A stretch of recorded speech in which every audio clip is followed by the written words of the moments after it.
Então, estamos falando, nesta sessão, de algo que é fundamental para cumprir seu chamado, certo? A pergunta é como eu posso cumprir meu chamado, certo?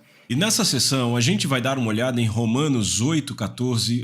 Eu não consigo enfatizar o suficiente a importância disso, pois tantos quantos são guiados pelo Espírito de Deus, estes são os filhos de Deus. Não diz que são os que são guiados pelo intelecto.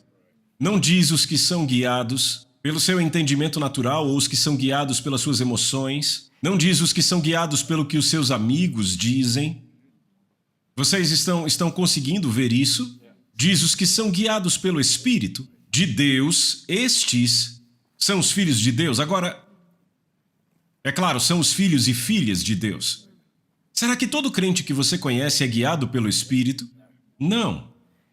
Então temos uma discrepância aqui. Certo, o que será que ele quer dizer aqui? Temos que entender que a palavra grega para filhos aí é a palavra huios. Há duas palavras principais para filhos no Novo Testamento, huios e teknon. Huios e teknon. Teknon é o filho pelo mero fato de ter nascido.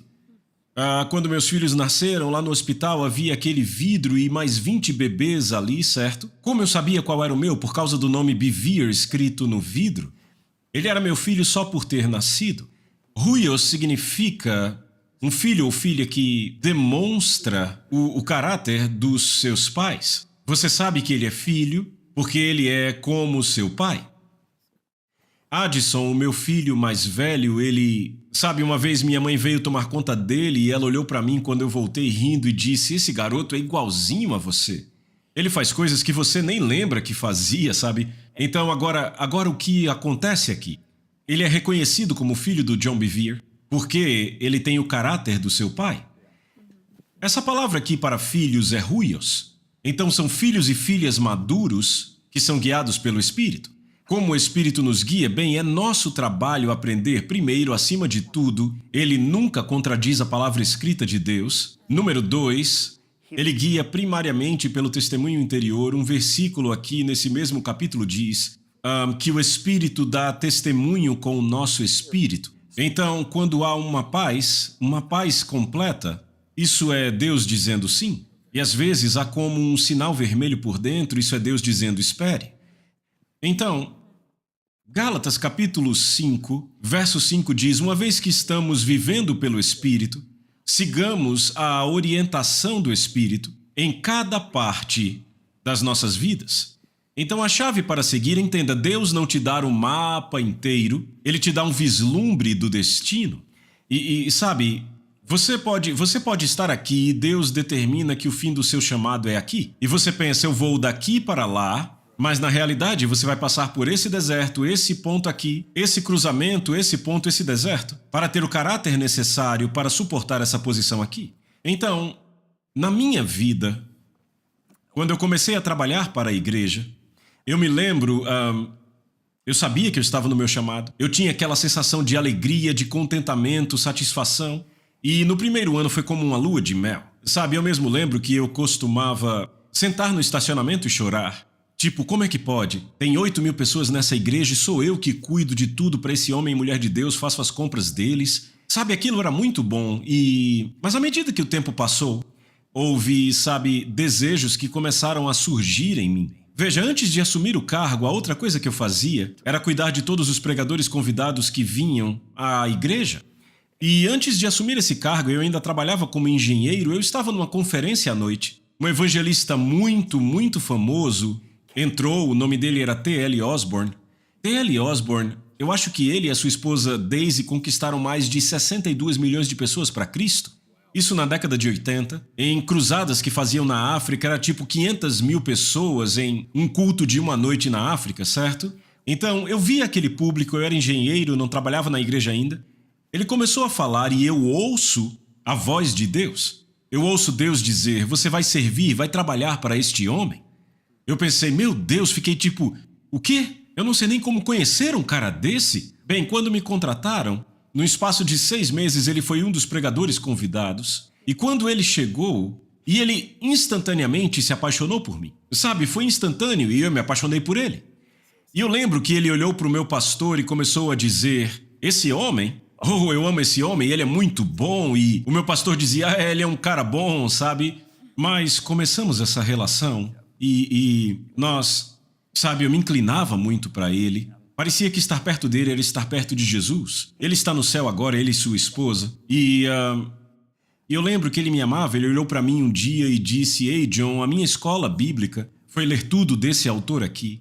E ele disse: eu li tudo desse autor, se eu te enviar a bibliografia dele, você leria? E eu disse: claro, claro que sim. Então ele me enviou todos os livros e outra vez ele disse: sabe, eu acho que você deve vestir meu tamanho. Então ele me enviou um monte de roupas dele. Naquela época eu estava filmando os cursos e eu comecei a vestir suas roupas e pregar como ele, a falar como ele, a andar como ele. E toda vez que ele vinha cerca de uma vez por ano à nossa igreja e ficamos mais próximos, e mais próximos, e mais próximos. E sabe, eu realmente amava aquele homem. Bem, a sede mundial deles era em Tulsa, Oklahoma, mas ele e a esposa estavam ficando mais velhos e decidiram: sabe, vamos mudar para Orlando, Flórida, o clima lá é mais quente, é um ambiente mais agradável. Então eles fizeram tudo naquela época por fax e telefone, e passaram a morar em Orlando e o escritório deles ficou em Tulsa. Então agora eu estou no meu emprego há 2 anos e meio e me convidam para pregar numa pequena igreja de 100 pessoas na costa leste de Orlando. O aeroporto mais próximo era o de Orlando e eu pousei no aeroporto em Orlando e na época minha mãe e meu pai viviam em Vero Beach, então eles foram me buscar. E quando eu estava saindo do aeroporto de Orlando, o Espírito de Deus veio sobre mim e eu comecei a afundar no meu assento. Eu nem percebia mais minha mãe e meu pai no carro. E eu fiquei: aqui é minha casa? Esse é o meu lar? Esse é o meu lar? Eu nunca tinha ido em Orlando antes. Então, eu soube, sem sombra de dúvida, que eu viveria em Orlando, Flórida um dia. Bem, eu voltei daquela viagem e comecei a juntar 2 mais 2. Eu disse: T.L. Osborne mora lá com a Daisy. É para lá que eu estou indo. Ele vai me aceitar, eu serei o Eliseu dele. Ele vai ser meu Elias. Então, depois de 1 ano, nada tinha acontecido e eu finalmente fui para Orlando novamente, uma segunda vez. E eu fui... Havia uma grande igreja em Orlando e eu fui falar com o pastor daquela igreja. Disse: estou querendo me mudar para cá, porque eu quero realmente começar uma igreja e alcançar as nações do mundo. Posso ser membro aqui? Ele disse: ora, claro. Então eu voltei e disse à minha esposa: está decidido? Eu coloquei fé que íamos mudar para Orlando. E meu plano era me tornar, sabe, eu ia trabalhar como vendedor numa loja de carros usados. Eu ia vender carros até trabalhar em um ministério. E eu estava esperando que, vivendo ali, T.L. Osborne me chamasse para ser seu assistente. Então eu fiz todos os planos. Eu lembro que eu marquei um horário com o pastor, com a esposa dele, para dizer que eu estava indo embora, me desligando. Sabe, que eu ia para Orlando e... Na noite anterior, eu tive um encontro com meu pastor e 3 ministros diferentes me ligaram. Um era do Nebraska, o outro era de Fort Worth, Texas, e o outro de Dallas, Texas. E os 3 disseram: John, a sua esposa está de acordo com isso? E a minha esposa não estava. E finalmente no terceiro eu desabei. E eu disse: oh meu Deus, eu estou dando à luz um Ismael. O que é um Ismael? Deus aparece a Abraão e diz: Abraão, eu sou sua recompensa. E Abraão meio que diz: grande coisa. Sabe, a resposta dele é algo como: grande coisa, meu filho. Eu nem tenho filho. O herdeiro da minha casa é Eliezer de Damasco. Eu não sei, daqui a pouco eu posso estar morto. O que há de bom nisso? Então Deus diz: aqui temos um problema. Deus o leva para fora, o faz contar as estrelas. Esse é o número dos seus filhos. Então Deus coloca esse sonho nele, certo? Você é chamado para ser pai de nações. De nações, certo? É o chamado dele, o chamado específico, muito bom. Eu olho para a terra, só vejo bebês. Eu olho para as estrelas, eu vejo bebês, né? Então, depois de 11 anos de espera, 11 anos depois, ele agora tem 86. Ele pensa: peraí, minha esposa tem estado reprodutivamente morta todo esse tempo. Eu não sei como isso vai funcionar. Então ele e a esposa conversam: é melhor fazermos acontecer. Então ela traz a sua serva, Agar, ele se deita com ela e eles têm Ismael. Ismael nasceu de uma promessa genuína de Deus. Deus disse a Abraão: você vai ter um filho, não disse nada sobre Sara. vá ler, você descobre que entre 75 e 86 anos Deus não fala nada de Sara, diz que haverá um filho. Então eles querem ajudar a Deus a realizar o que ele havia lhes prometido, seu chamado. E dão à luz a Ismael, e Ismael, você sabe, lá vem problema. Porque quando o filho da promessa vem, o filho da carne luta contra o filho da promessa, temos a oportunidade de fazer nosso chamado nascer da carne ou deixarmos o Espírito fazer isso. Se o gerarmos na carne, o que nascer terá que ser sustentado pela carne. Você vai se esforçar, vai lutar, mas quando Deus faz, há um elemento sobrenatural nisso que é maravilhoso. Então lá estava eu trabalhando para a minha igreja e todo mundo dizendo, você tem um chamado na sua vida, inicia uma igreja, vai para uma cidade, começa. E eu sempre me sentia tipo, não. Finalmente, com essa história de Orlando, eu percebi, estou dando à luz um Ismael. Então eu entrei no gabinete do meu pastor, lá estava ele e sua esposa sentados, Lisa estava comigo. Eu disse, pessoal, pastor, eu ia me demitir hoje. E eu disse, mas eu percebi que eu estou dando à luz um Ismael e eu me despedacei, chorei, fiquei tão envergonhado, mas eu não conseguia parar de chorar. O pastor e a esposa disseram, John, seu trabalho é fenomenal, nós te apoiamos, estamos felizes que você descobriu assim. Eu disse obrigado. E nós reafirmamos o nosso amor por ele, sabe? E tudo mais. Eu saí dali. Agora tudo isso é absolutamente verdade, não estou inventando. 8 horas depois, eu estava colocando minha roupa para jogar basquete com os pastores na quadra da igreja. Meu telefone toca. Eu pego o telefone e é T.L. Osborne. E eu fiquei, é o quê? E ele disse, John, Daisy e eu, a gente vai voltar para Tulsa e queremos começar uma igreja. E imagine isso. Faremos cruzadas por todo o mundo, pessoas serão salvas e teremos igrejas como temos em Tulsa por todo o mundo. Ele disse, queremos que você e Lisa façam isso, que sejam os pastores. E eu fiquei olhando para aquele telefone, oh meu Deus! Agora sim é Isaac, esse é o meu Isaac, nossa, uau! E ele fala comigo por 2 horas no telefone. Nesse meio tempo, a Lisa liga pra mim, eu ponho a chamada em espera. E eu disse, vem pra casa, o T.L. Osborne no telefone. E ela, ok, e ela chega em casa. E agora os dois no telefone, usando extensão, se você não sabe o que é isso, esquece. Então a gente ficou conversando, e ele pintando a sua visão, certo? Então eu desligo o telefone, eu estou muito animado, a minha cabeça literalmente quase bate no teto. É o meu sonho, trabalhar pro T.L. Osborne, oh meu Deus! Eu lembro de sair do apartamento naquela noite e havia um sinal vermelho. Lembra, ele guia pelo testemunho, um sinal vermelho. E eu fiz, não, foi a coisa mais burra que eu já fiz, não faça isso. Eu disse, não Deus, não, eu tenho esperado por isso há 4 anos. Você não pode dizer não para isso e o sinal vermelho. E eu fiquei com essa impressão no meu espírito de que algo não estava certo. Por 3 dias, finalmente 3 dias depois eu orando para a impressão ir embora. Eu disse, eu vou para lá em nome de Jesus, e a impressão se foi. Então fomos até lá, nos apresentaram a equipe, fizemos a entrevista, já tínhamos um lugar para morar, eles nos apresentaram a equipe inteira, era época de Natal, esses são John e Lisa, eles ficaram conosco.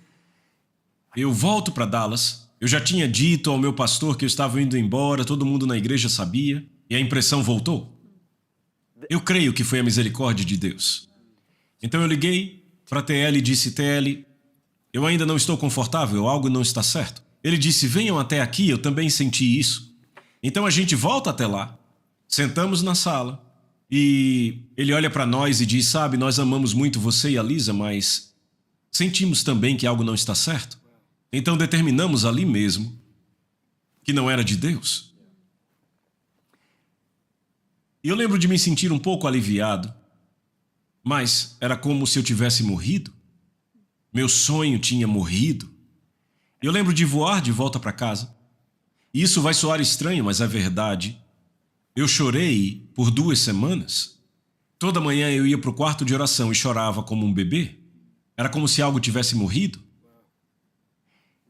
Isso continuou por 2 semanas. E finalmente uma manhã orando, eu gritava mesmo com Deus. Eu dizia, Deus, por quê? Por quê? Você pôs isso no meu coração. Eu recebo essa oportunidade. E você me diz para não fazer isso? Por quê?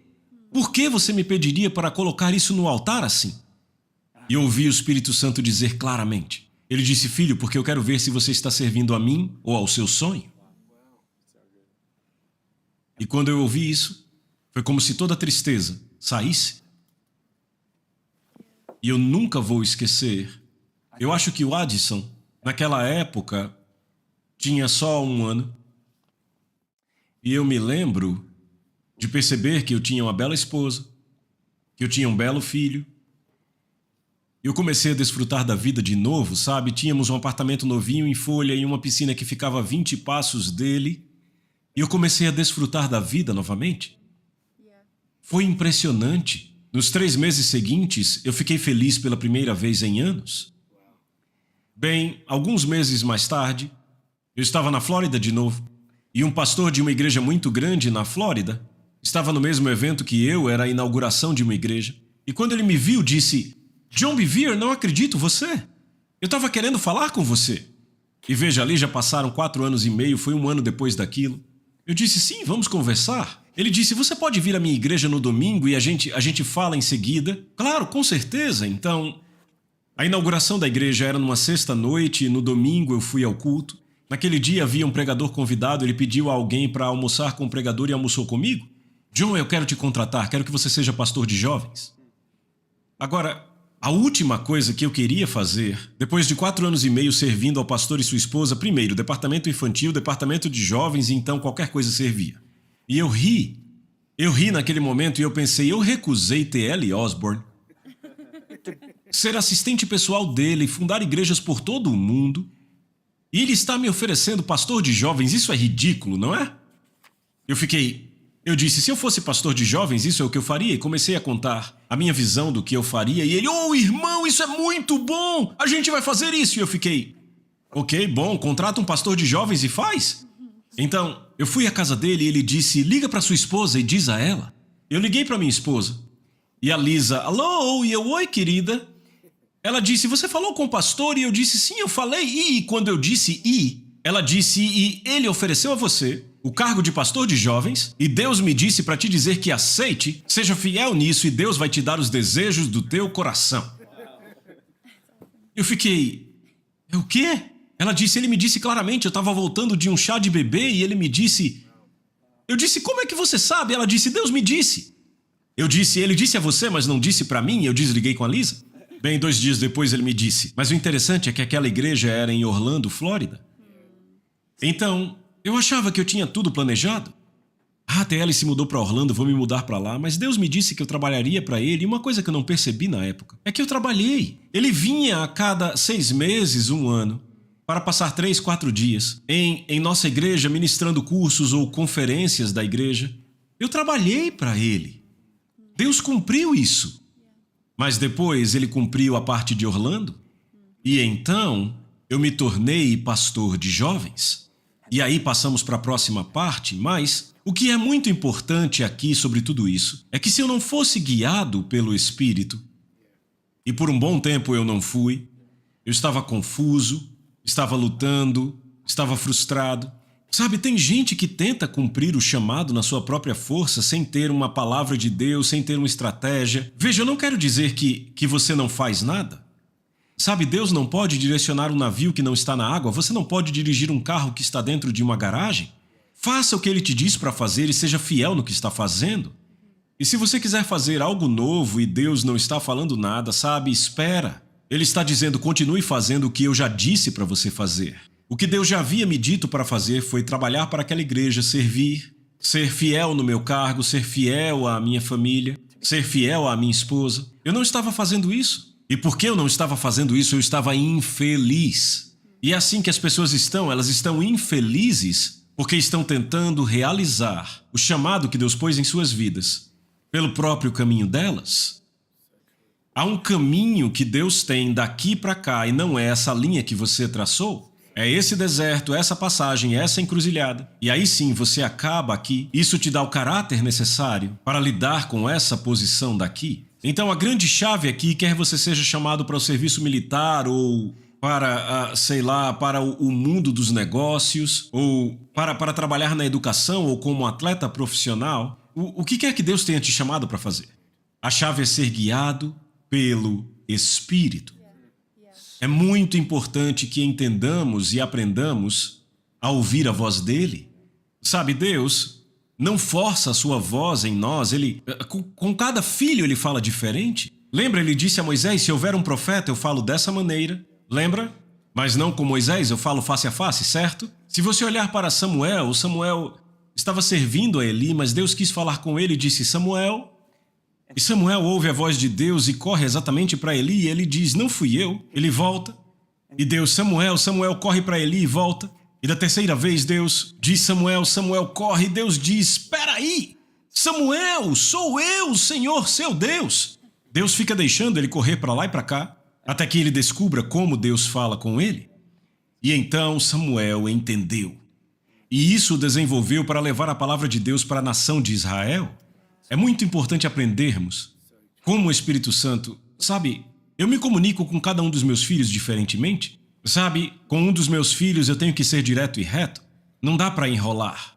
Com outro filho eu quase tenho que escrever e pendurar no pescoço dele aqui. Sabe, outro filho é diferente, ele tem que pensar sobre aquilo. Sabe, eu aprendi como eu me comunico com cada um dos filhos, é diferente cada um. E Deus é assim conosco?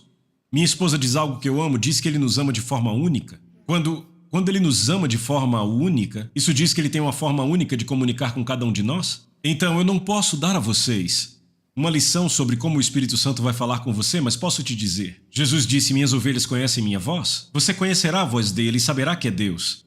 Então, a coisa mais importante no cumprimento do chamado é ser guiado pelo Espírito. Eu espero que você tenha gostado dessa lição.